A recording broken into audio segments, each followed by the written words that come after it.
I think that the internet is going to be one of the major forces for reducing the role of government.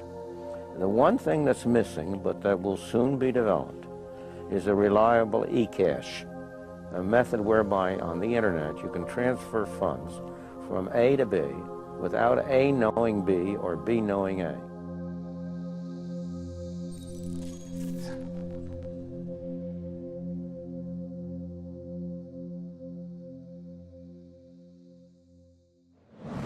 What is a Bitcoin? What is Bitcoin? What backs a Bitcoin? You put some of your money, real money, online, and it turns into Bitcoin.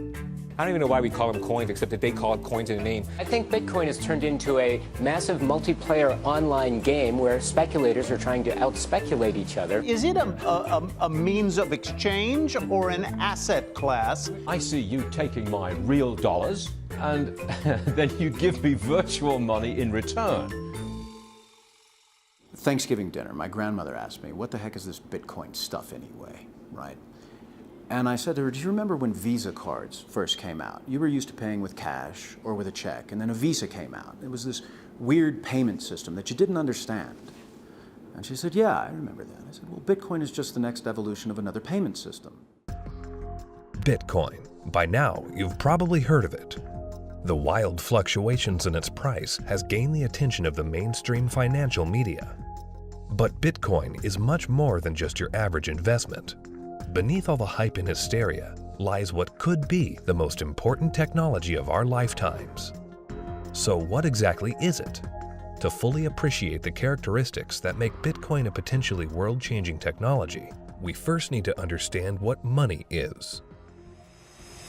Currency started developing 6,000 to 9,000 years ago, some sort of medium of exchange, and people used something of value. Societies around the world, though, started to select gold and silver as their primary currency about 3,000 years ago, and then about 680 BC, they became money when they were minted into coins of equal weights. Governments started creating representative currencies where you deposit your gold and silver, or they have gold and silver in the treasury, and they come out with notes that are basically a claim check on the gold. So they're supposed to be as good as gold because you can always convert them into gold. Throughout history, precious metals were chosen as money, not through government decree, but because of their unique features. Gold is rare, easily recognizable, portable, durable, and divisible. Above all, because gold is difficult to find and labor-intensive to mine, refine, and mint, it has always been perceived as a store of value.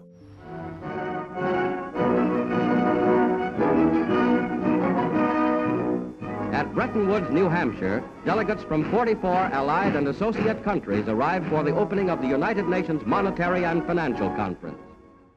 In modern history, as World War II was coming to an end, in 1944, the Allied nations met at the small town of Bretton Woods, New Hampshire. Here, they drafted a new financial system, which would stabilize the world's financial system once the war ended. With the United States poised to enter a golden age of prosperity, the U.S. dollar was chosen to be the world's reserve currency. The Bretton Woods system was created after the Second World War at the Bretton Woods Conference in New Hampshire. And rather than using gold as the means of exchange between countries, as was the case under the old gold standard, the dollar was going to be used. The dollar was chosen because back then it was as good as gold. Under this new system, the countries of the world would tie their currencies at a fixed rate to the U.S. dollar. And because most of the world's gold was held in U.S. vaults, the U.S. dollar would be backed by gold at a fixed price of $35 per ounce. This created a system where the currencies of the world were effectively backed by gold through the U.S. dollar. I have directed Secretary Connally to suspend temporarily the convertibility of the dollar into gold or other reserve assets. The Bretton Woods system lasted for about 25 years, but in August of 1971, President Richard Nixon called for an emergency press conference where he announced foreign countries would no longer be able to convert their U.S. dollar holdings into gold. This surprise move would come to be known as the Nixon shock. With this one announcement, President Nixon effectively created our current monetary system, a system where no currency is backed by gold or anything of value. This is what is known as a fiat currency. Fiat currency is currency that's backed by nothing except government promises. The word fiat is a Latin word, and it basically means currency that's circulating by force. If people have confidence in that currency, and if there's enough government force, that will enable the currency to circulate for a period of time until people lose confidence in the currency. Money is a medium of exchange, and the way it has evolved is that it's always something of intrinsic value until the modern age, when the politicians say, well, we don't need anything of intrinsic value anymore. All we need is political decree. We can say this is money, this piece of paper is money. Now money has a new characteristic. But underneath it all, there's this same concept in place that nobody ever seems to challenge, and that is that governments have a right to declare something of no value to be money, and you must accept it. That's really the problem, and it's still the problem today. Without anything tangible backing the currencies we use today, governments around the world have been able to issue unlimited amounts of new currency without restraint. And with the advent of the digital age, currencies around the world are now digits in a global banking database. So what is Bitcoin?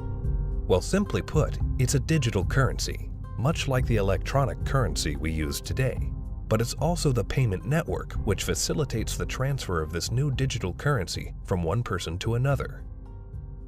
Bitcoin's a new internet protocol that enables the transmission of value over a communications channel.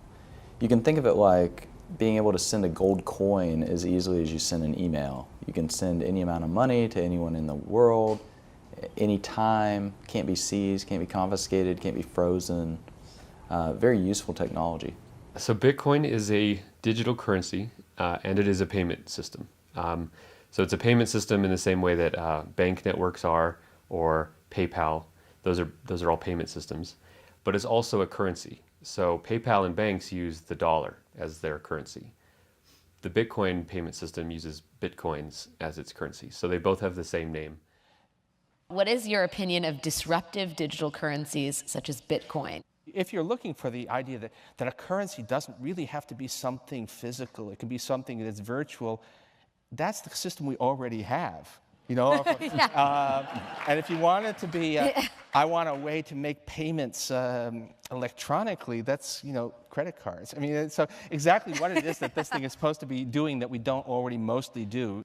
Bitcoin is different from other fiat currencies in a couple ways, but not the way people think. So most people think it's different because it is a digital currency, but fiat currencies are also digital, right? So the dollar is a digital currency, the euro is a digital currency. They're all just ones and zeros in the banks of the world. So it's not that Bitcoin is digital that makes it unique.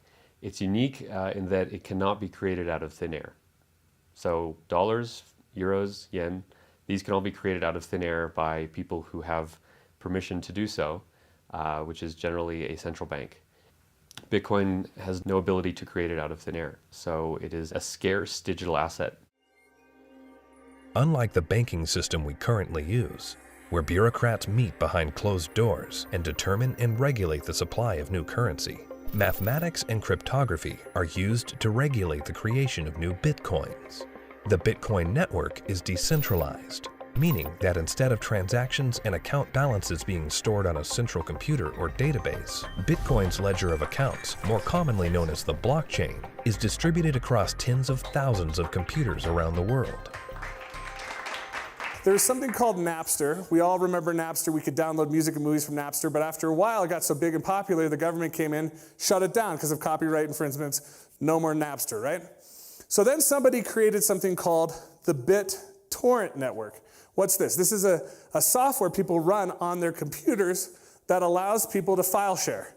So if you run the software, you can go to things like Pirate Bay or Views or BT Junkie, and you can download any music or any movies you want, and they can't stop it because it's not a centralized location.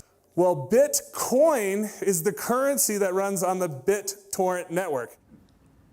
Why was gold and silver considered money for the last 4,000 years is because It took work and effort to make that nice, beautiful coin. They had to dig it out of the ground and refine it, and the crucibles and the furnaces, and stamp it into a nice, beautiful coin. And that took work. So you didn't have to trust anybody that they were going to work for you. The work was already done. Well, Bitcoin, proof of work, is the same thing, right? You have to hash away and solve all these math problems. You have to have the chips and the electricity and yada, yada, yada to create a Bitcoin. It would cost today about $800 to make a Bitcoin. I believe that Bitcoin has multiple levels of intrinsic value. The properties like being unconfiscatable, properties like this censorship-resistant value transfer that no one can stop you from sending. More importantly, what gives it intrinsic value is the productive capacity and the brain power of some of the brightest developers in the world that have chosen to work on this open source protocol.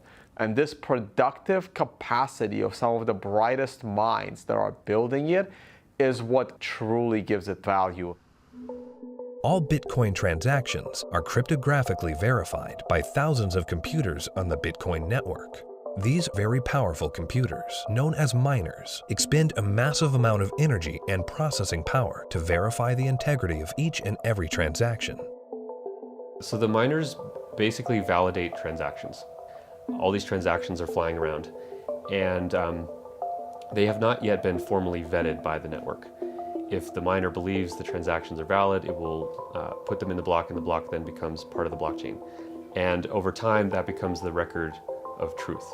And so what that means is that if you receive Bitcoin and a few blocks happen after you receive it, no one can ever take that money away from you because the blocks have been stuck into the blockchain, they can't be reversed, and you know that the money is truly yours.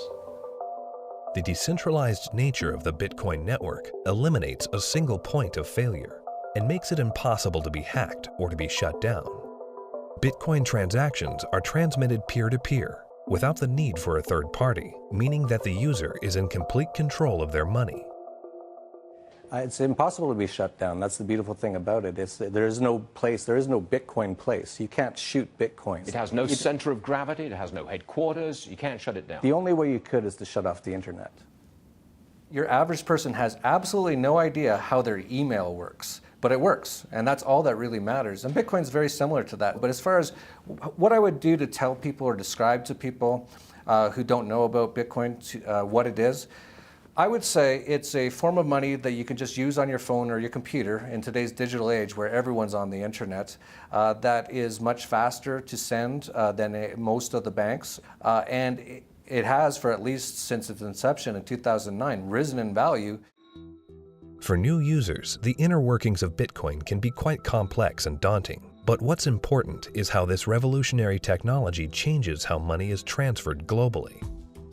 Right now, every single payment that you make to another person goes through an intermediary. Either PayPal or bank or Visa or MasterCard. And more importantly, the governmental jurisdiction decides if you're allowed to make that payment. That payment could be stopped halfway through, and then you have to try and get your money back. With Bitcoin, no one can stop it. The moment you decide to send another person digital value, you can just send it. And there is nobody in your way. There is no one that has to give you permission to pay another person money, and all they need is an internet connection. This has the potential to displace the need for banks as a trust institution. If you and I exchange currency or have commerce using Bitcoin and it goes on the ledger, on the blockchain, we don't need a bank to confirm that that is a valid transaction. One of the differences between Bitcoin and the banking system is it doesn't require a third party to perform.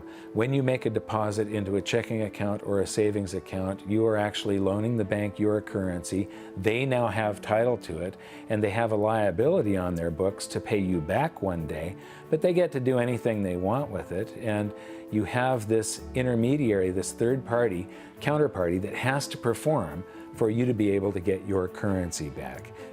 Cryptocurrencies invert the power structure. It isn't a few people at the top controlling a whole bunch of people at the bottom. The power goes to the individual. In the same way that the internet flattened access to information and allowed anyone in the world with an internet connection to learn basically anything they wanted to know and to communicate with anyone else on Earth.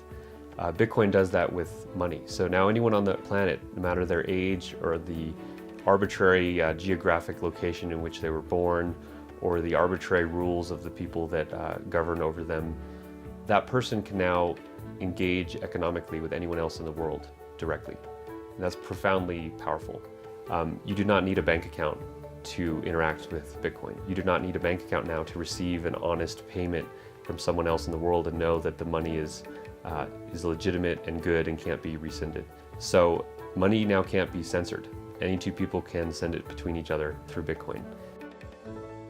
Cryptocurrency Bitcoin has once again defied naysayers by spiking above $18,000 at one point today. Bitcoin hits a new high. We had this incredible run up in the fall going into the holidays, and then we've seen a pretty big pullback. This is a 30% loss in the week and a 50% loss in the year. The past year has seen the price of Bitcoin rise and fall in dramatic fashion, getting the attention of Wall Street and the investment community. Bitcoin is now seen by the public as a speculative asset class that can be traded, but the core fundamentals of this important technology cannot be overlooked. The use of Bitcoin is particularly vital in the developing world, where billions of people are without basic banking services. People who see the price all the time, especially in advanced societies, they focus more on the price and they think that Bitcoin is an investment solely and that it goes up and down like a stock based on news and expectations. But the fact is, probably there's more people in these kind of third economies. They don't own a lot, but they own it, and they own it because they need it. Not because they expect to get rich or hope to get rich, because they need to protect themselves against both destroyed fiat currencies and against capital controls. So when people think of it as an investment, they have to realize that the reason that Bitcoin's so exciting is because it's a future money for the world, not because it's something that could become a great investment. It just so happens to be that both can be accomplished at the same time. One of the great powers of whether it's Bitcoin or any other cryptocurrencies, if we can figure out how to scale the technology, we can solve a lot of problems in the financial system. We can transact with each other globally at very low cost and very efficiently. And there's tremendous market power in that. Has nothing to do with anyone in the financial system. People want to be able to communicate and transact with each other simply and quickly, and the hunger to do that is enormous. Today, Bitcoin is seen as a financial asset, but as the technology develops, the blockchain that powers Bitcoin may be used to verify transactions other than the transfer of money. Each Bitcoin is divisible into 100 millionth of a Bitcoin, called a Satoshi. These tiny fractions of a Bitcoin can be programmed to represent assets other than money. In this way, the Bitcoin blockchain can be used to verify transactions of all kinds of items without the need for a central authority. The Bitcoin blockchain is a tremendous technological innovation that enables distributed consensus. People are able to come to agreement on what the state of this ledger should be and what it is. And that enables people to have trust without trusting any other party or person or institution.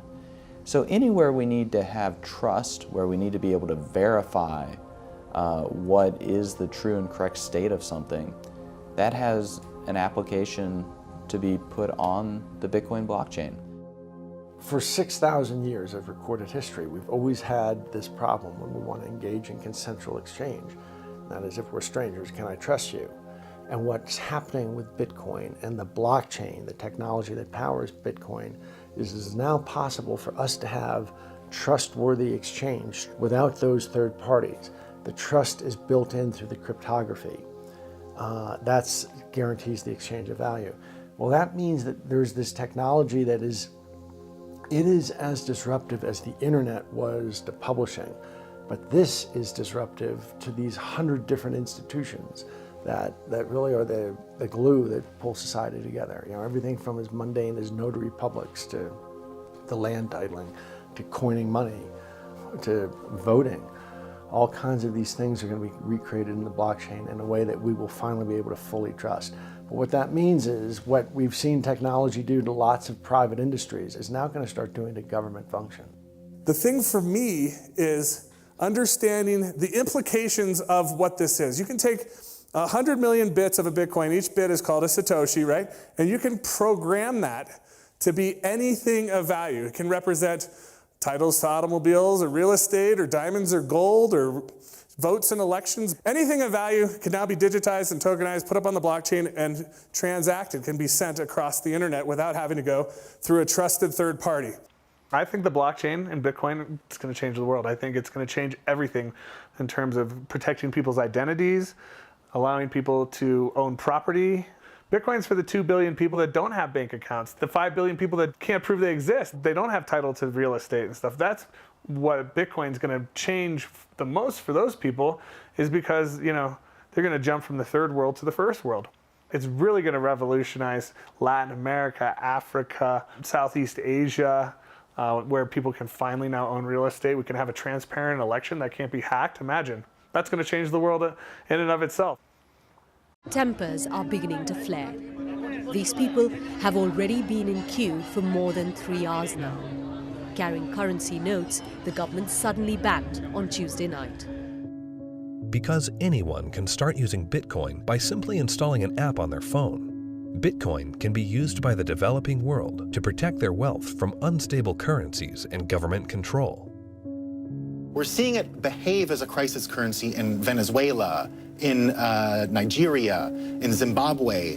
When these countries can't get a grasp on their own monetary policy, people flood to Bitcoin.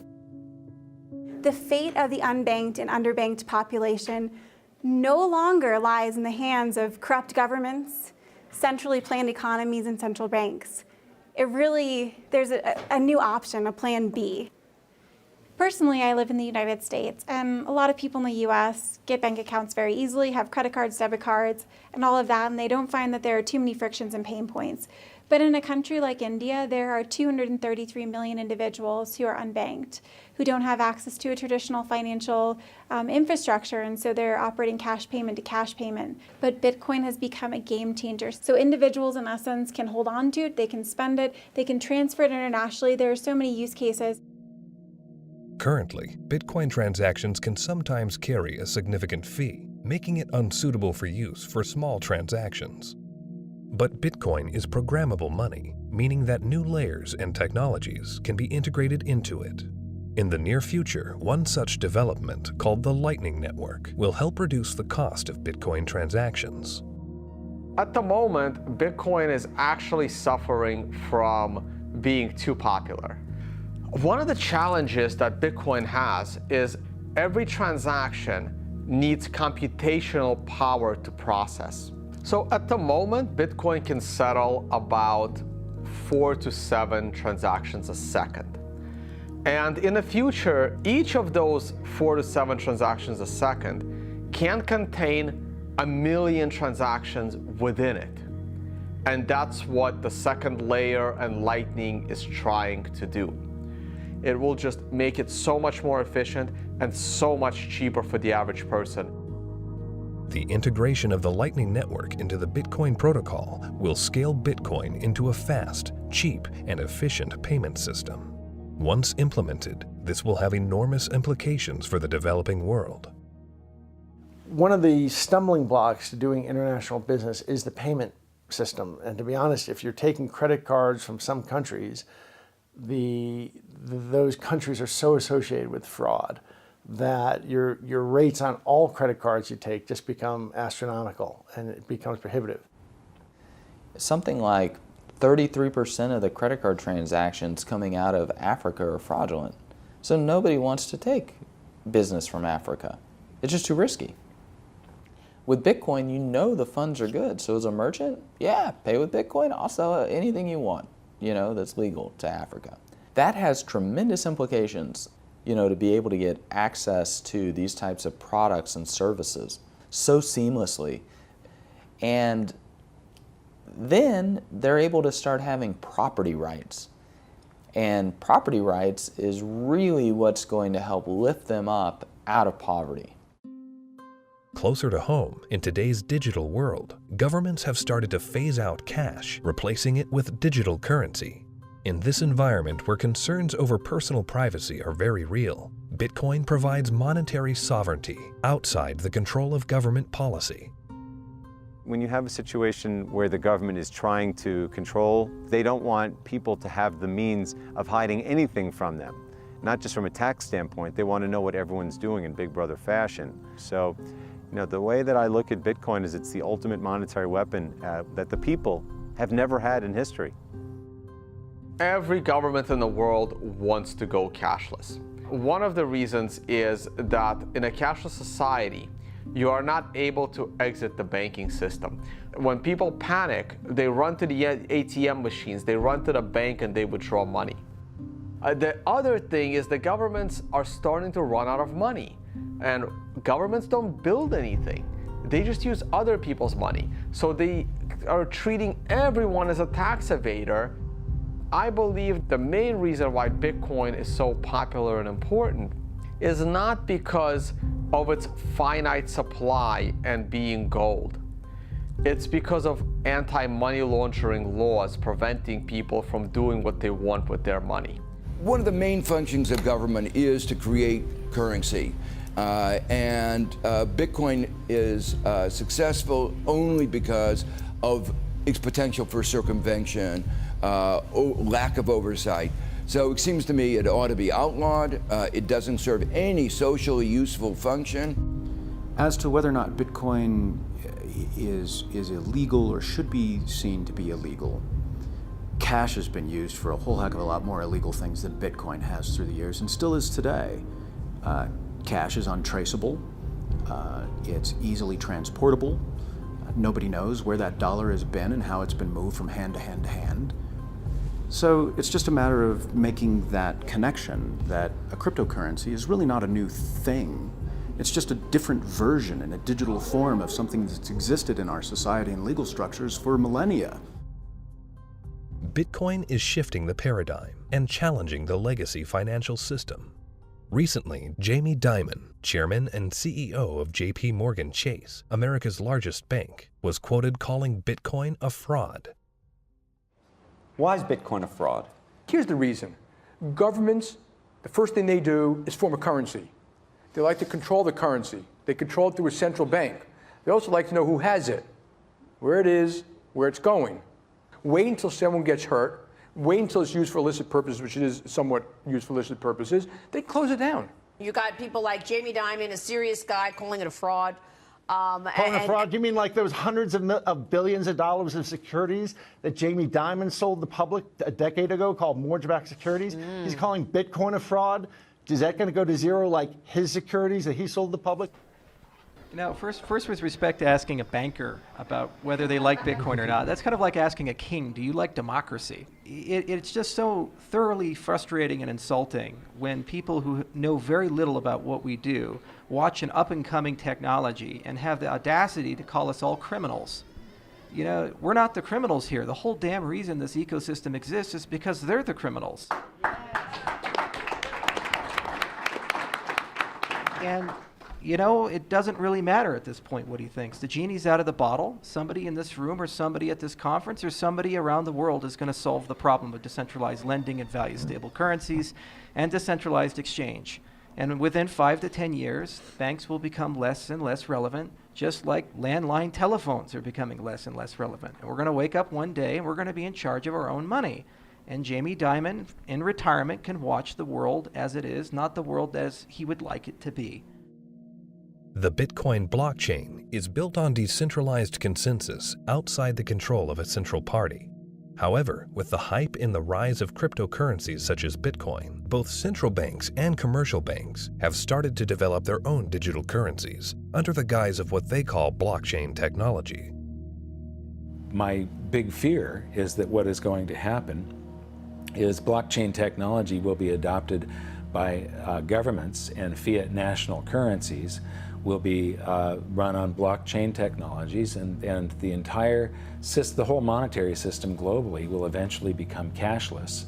And at that point, if it's centralized and there's an entity that runs the blockchain, they can lock you out of it if they don't like what you're doing, and they can trace everything that you do. Every transaction, everywhere you go, will be recorded. And so, you know, if we're not careful, this has the ability to enslave us or free us. I think blockchain or any kind of open ledger distributive database will have a tremendous impact on our world. My fear is that, and this is used to centralize, digital technology gives a banker the ability to put a chip in you, to tax you whenever they want, to interface with a money system with you physically, and to perfect the collateral. So I love the innovation, and the question for all of us is, how can we innovate and make the financial system more efficient and do it in a way at the same time where we distribute the power lines in the political system? The blockchain is a technology, which is a good technology. We actually use it. It will be used for a lot of different things. God bless the blockchain. Cryptocurrencies and digital currencies, you know, I think are also fine. You know, JP Morgan moves $6 trillion around the world every day. We don't do it in cash. It's done digitally. Yeah. If it can be done digitally with the blockchain, so be it. But it'll still be a dollar cryptocurrency. A majority of the people are using the word blockchain, and they don't really care whether it has this decentralized mining. The government is going to just have a digital representation of the dollar. They can call it a blockchain, but there's not going to be mining. There's not going to be decentralization. It's going to be a centralized coin. Whether they call it a blockchain or not is irrelevant. The whole purpose of a blockchain is to remove control from a central party. If you're a central bank and you make a blockchain for dollars, and then you have dollar coin, if you still have full control over the dollar coin, you can create how much of it you want, you can control where it goes. There was no point in having a blockchain at all. You might as well just have a centralized database like a banking system. To really use blockchains in any meaningful way, it means that there is no person in charge. And so a central bank, by definition, is the one who is supposed to be in charge of money. And thus they would never create a blockchain or a cryptocurrency that they couldn't control. So that's why they will likely be made redundant, because the market can choose what kind of money it uses. And it now has a choice between a digital currency that can be controlled by central parties and inflated without limit, or a digital currency that cannot be controlled by any central party and that has a fixed amount and can't be debased. Over time, that's going to be a very obvious choice. Bitcoin and the blockchain behind it are incredibly powerful technologies.